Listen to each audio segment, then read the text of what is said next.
Welcome to World True Crime, where we uncover the untold stories behind the world's most gripping cases. Today, we delve into the decades-long mystery of Shanti Cooper's tragic murder. Let's explore the truth behind this haunting case. Shanti Cooper was a dedicated mother to her son Jackson, who she shared custody with her ex-husband Jim Cooper.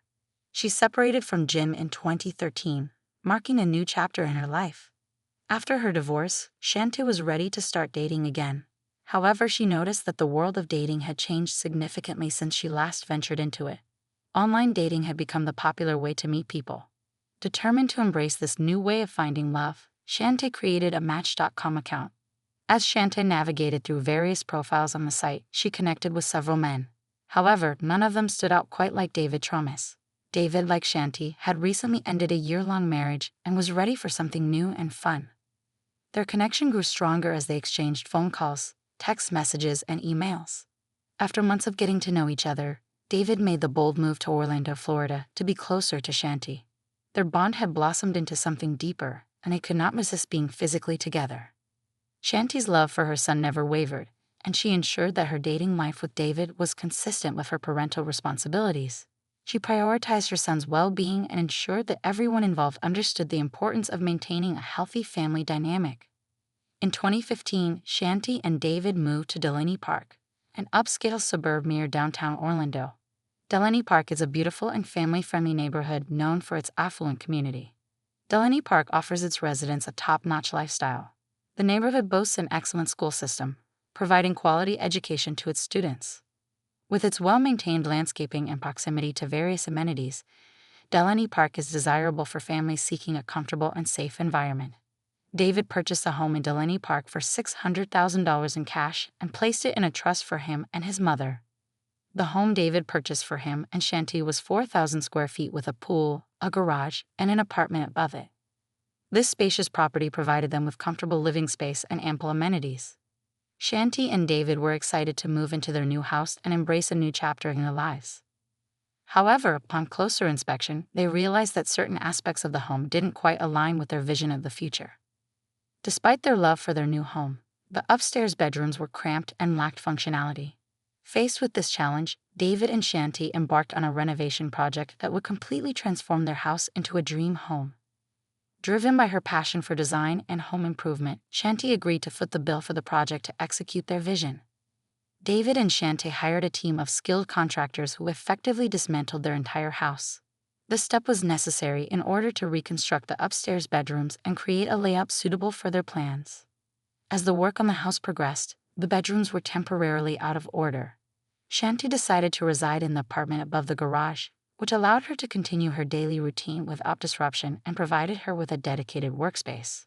Meanwhile, David found himself in a makeshift dwelling in the garage, spending quality time with their dogs. David's obsession with restoring his home grew exponentially. It became more than just a project, it became an integral part of his life. Every waking moment was spent overseeing the work, making necessary adjustments, and ensuring every detail was meticulously planned and executed. His entire world revolved around the restoration process, and the home started to take on a life of its own. In 2018, 3 years after the commencement of the renovation project, little to no progress had been made. The entire inside of the home had been gutted, leaving nothing but a shell of a building. Desperate to find a solution, David turned to a local home renovator who had a hit reality television series on A&E, Zombie House Flippers. Zombie House Flippers is a television series that follows a group of real estate investors who purchase and renovate dilapidated homes. The series producer approached David and Shanti's home in Delaney Park to determine if it would be suitable for the upcoming season. Amidst the turmoil surrounding their home renovations, the couple tied the knot in 2017, a decision that surprised many of their friends and family. Shanti, known for her private nature, had managed to keep the marriage a secret, even from her close grandmother, to whom she was especially close. This decision was not particularly surprising to those who knew Shanti, as she was known for her discretion when it came to her personal life. By mid-April 2018, Zombie House Flippers had made plans to start filming at David and Shanti's home in May. However, the producer encountered difficulties getting David and Shanti to sit down to discuss how the show would go. The producer noticed a distinct difference between David's enthusiasm and Shanti's apparent lack of commitment. While David was primarily interested in the flipping series, Shanti seemed to be going along with it merely to humor her husband. The tension between David and Shanti regarding their home was palpable. Shanti had invested significant money in the renovations, and her name wasn't even on the trust that owned the house. Despite David's promise to add Shanti to the trust, he failed to follow through on this commitment, which caused further strain in their relationship. By the end of April 2018, things seemed to be coming together for David and Shanti. However, at 3:51 p.m. on April 24, 2018, David called 911 in hysterics, explaining that he found his wife Shanti in the bathtub, and she was not breathing.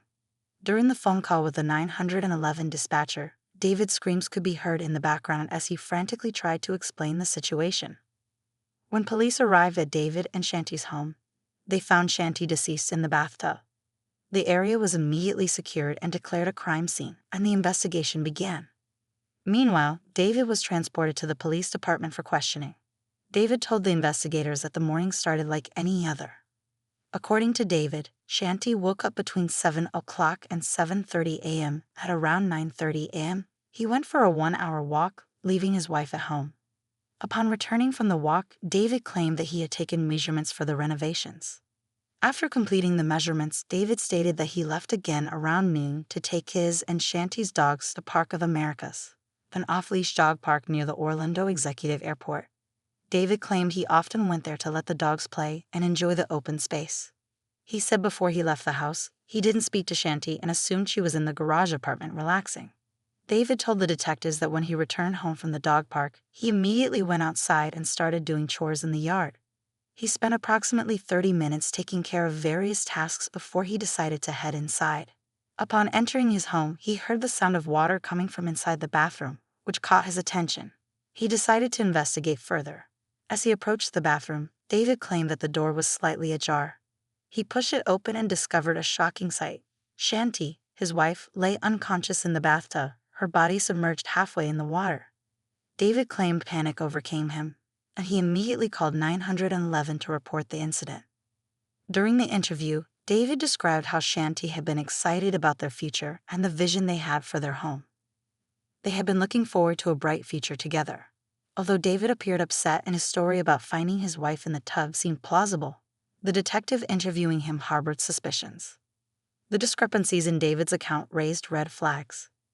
When the police officers arrived at the Delaney Park home after David called 911, they observed that there were no wet substances in the bathroom, which would be expected if David had genuinely attempted to rescue his wife from a half-filled bathtub. This detail called into question the validity of David's story. Furthermore, the severity of Shanti's injuries did not align with David's account of her falling into the tub. When Shanti's body was moved at the crime scene, it was evident that she was covered in blood and bruises, which could not have been caused by a simple fall. An autopsy later revealed that Shanti's cause of death was blunt force trauma and strangulation, and her manner of death was ruled a homicide. These inconsistencies prompted the detective to confront David regarding the discrepancies in his story. The detective asked David about blood that investigators found on Shanti's bed. David said that was from her menstrual cycle. However, the amount of blood found did not make sense, raising further suspicions. The detectives threw out different theories as to what could have happened to motivate David to kill Shanti and get a reaction from David. The detective asked David if the stay of the couple's home renovation had anything to do with Shanti's death, but David said no. Then the detective asked David if Shanti was angry with him since she was not on the trust for the home. Again, David said Shanti never had an issue with that. The detective suspected that Shanti's death may have been motivated by her life insurance policy. Her policy had a payout of $250,000 to her husband David, which raised suspicions. During the interview, the detectives asked David if her death was an accident that occurred during rough intercourse.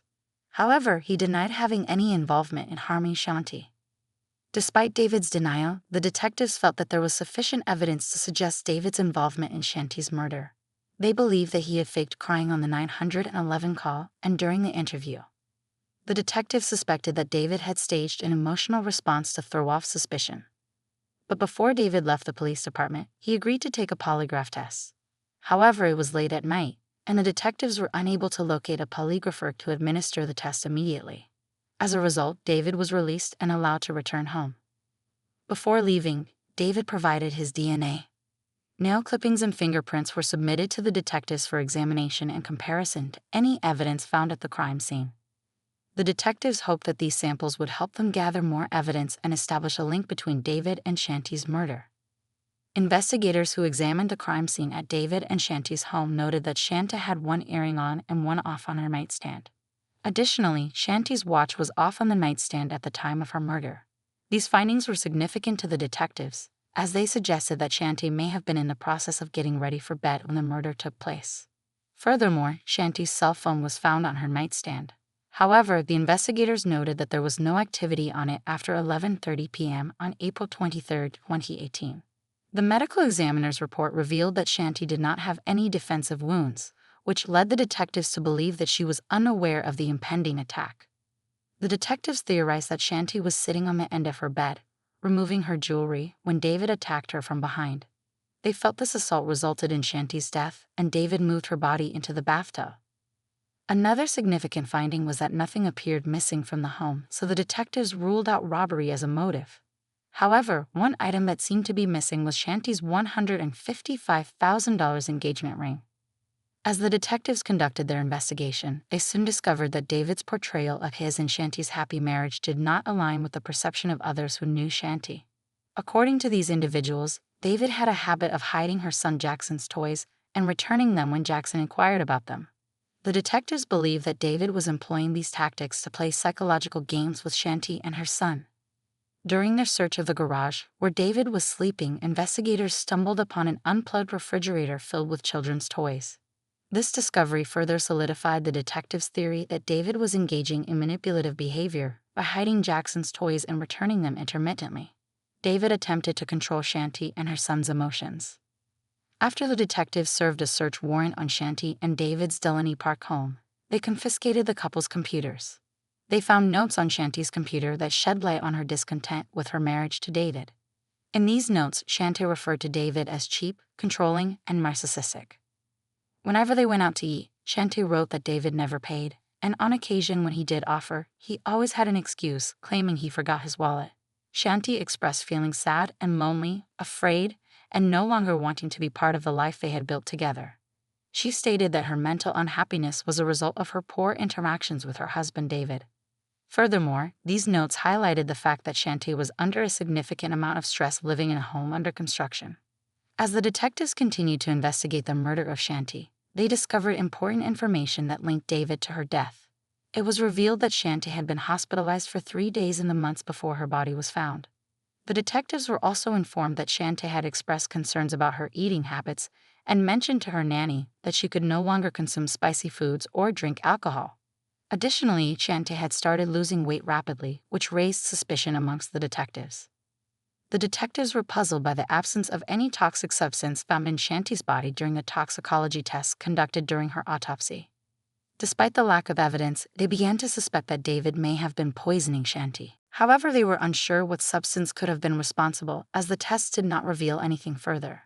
Investigation revealed that David had previously been married before he married Shanti.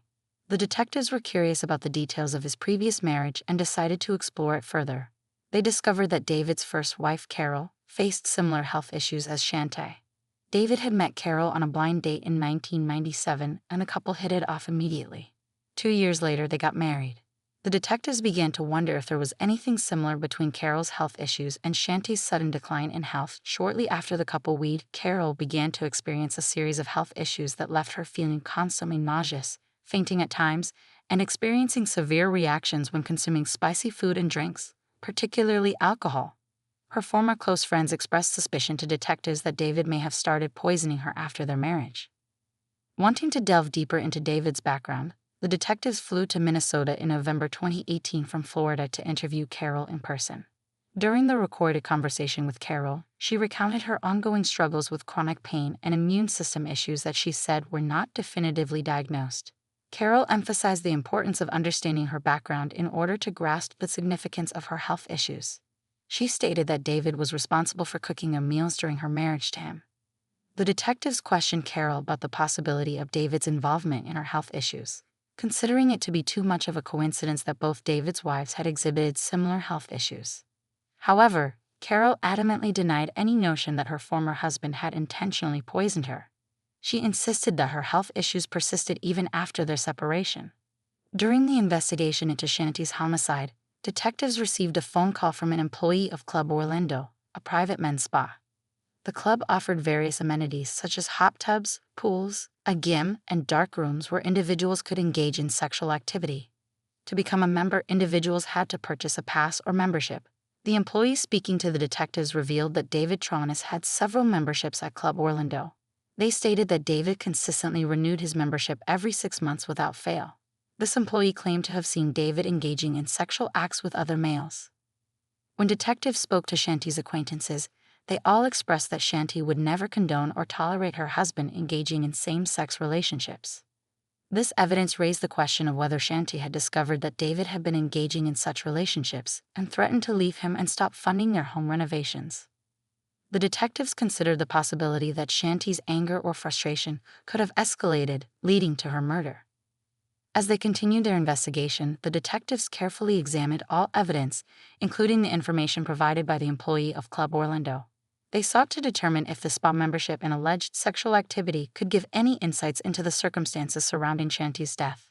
When the forensic test results came back from the state crime lab, it was determined that Shanti's DNA had been found underneath David's fingernails, and his prints were the only prints discovered in the bathtub. This evidence contradicted David's version of events, as he claimed that Shanti accidentally fell while stepping into the tub. The detectives, however, had expected to find her prints there as well, but they were not present. On August 29, 2018, David was arrested and charged with first-degree murder. David was held without bond. News of David's arrest shocked his friends, who could not believe that he was responsible for Shanti's murder. They thought the police were looking for an easy way to close the case and were not taking the necessary steps to ensure that the right person was held accountable for the crime. Yet the detectives conducted a thorough investigation, following up on every tip they received regarding Shanti's murder before they arrested David. One of the leads they pursued involved a homeless man in Delaney Park who resembled Academy Award-nominated actor Woody Harrelson. The detectives tracked this man down and interviewed him, ultimately clearing him of suspicion. In addition to following the tip, the detectives knew it was important to check out her ex-husband Jim Cooper as a potential suspect. Shanti and Jim had gone through a tumultuous divorce, raising questions about whether things may have escalated to the point where Jim murdered Shanti. The detectives interviewed Jim and eliminated him as a suspect due to his alibi. After David's arrest, a search warrant was served at his mother's home in Orlando, where he had been staying. Inside a suitcase, the detectives discovered Shanti's missing engagement ring, which had disappeared the night she was murdered. This evidence further strengthened their case and confirmed their suspicion that David was the perpetrator. In July 2019, a jailhouse informant provided detectives with crucial information regarding a confession made by David, stating that Shanti had discovered text messages on David's phone revealing his sexual relationships with multiple men. This revelation sparked a heated argument between Shanti and David, with Shanti erupting in fury and cursing, threatening to tell everyone and demanding a divorce. According to the information provided, David allegedly admitted to having blacked out before striking Shanti, ultimately resulting in her death.